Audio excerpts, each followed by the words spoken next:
Hello class, my name is Travis Knapp and I'm going to be going over my air transportation proposal.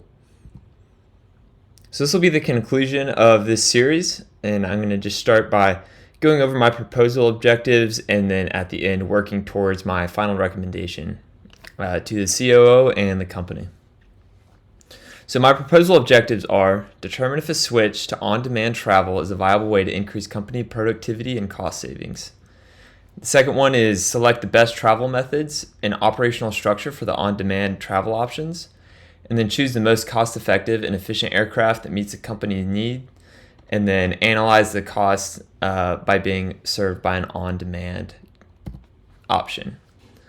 So objective number one, determine if a switch to on-demand travel is a viable way to increase company productivity. So on your left, that's just one of the charts I use to collect my thoughts on this, and it's just a comparison of airline travel versus on-demand travel, and that's employee hours is the unit there, and then the time savings is also in hours. So you can see for each individual leg we fly to how much time savings we have, and for each leg annually we're looking at saving somewhere between 20 and 30 hours.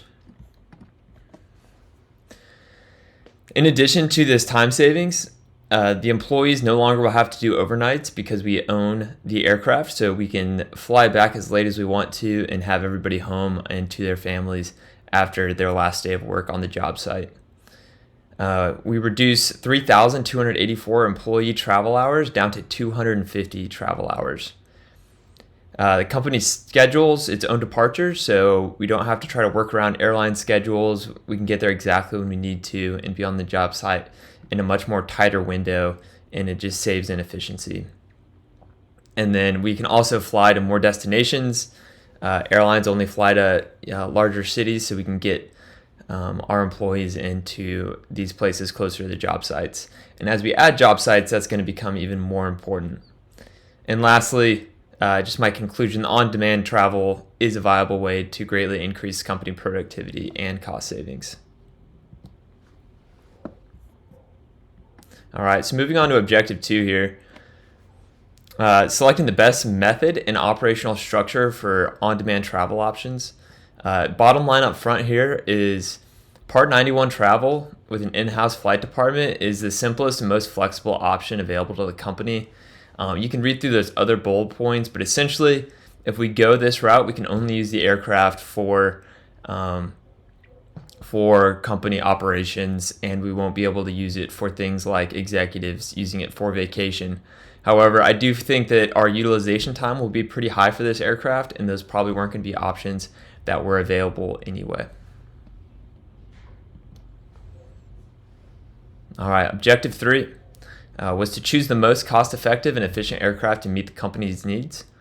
And we came down with, for the purchasing results, the Piper M600 and the King Air 350 are the two best options.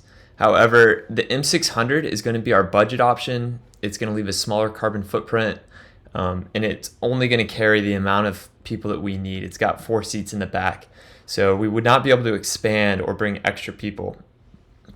However, the King Air is a much more comfortable aircraft for the passengers due to this room in its cabin. And then if we do want to expand our operations, start adding 5, 6, 7 people to that aircraft, that is the way that we would want to go. All right, and then just looking at objective 4, to analyze the total cost of being served by an on-demand travel option. So the 2 aircraft we talked about purchasing, the M600 and the 350, I want to highlight those 2 columns. And then I also want to highlight the charter option.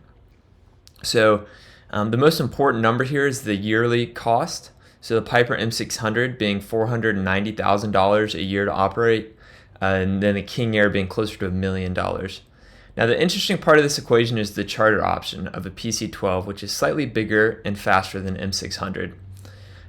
And for the amount of hours we're flying this year and next year, that would actually be the cheapest option. However, it is a charter company, and so we would not have ultimate flexibility like we would if we had our own aircraft. Additionally, if we want to expand our department, the best way to do that is through our own flight department and not through charter options, because the more we fly, the more expensive it'll get. All right. So my conclusion: the Piper M600, its yearly cost is $200,000 less expensive than competitor options, and then the M2 is the next cheapest, which is a small business jet, and the King Air being the third. So based on all these objectives that we've successfully analyzed our options, my conclusion is that, one, on-demand travel is a viable option for our company, and we should seek it out. And then the best way to achieve this is by having our own in-house company flight department that owns a Piper M600, and then operate that M600 under Part 91 flight rules. And all of that is going to cost us about $500,000 annually. Now, this cost is seemingly low for the over 1,000 hours of employee time that we're going to save. And this M600 it's a strong economy buy. It's going to hold its value well, but it's only going to carry the amount of people that we're currently planning on transporting. So if we ever do want to expand, the King Air would be a good option. However, at this time, with the current company goals, I'm 100% behind the M600, and I don't think anything comes close to it as far as what it can give the company. So I've really enjoyed going on this journey. I look forward to looking at M600s for sale and going through the purchasing process with you. And then here are just my references. Use the feasibility study and then my own paper, the transportation analysis proposal. Class, had a great time the last couple of months. Look forward to seeing y'all's presentations.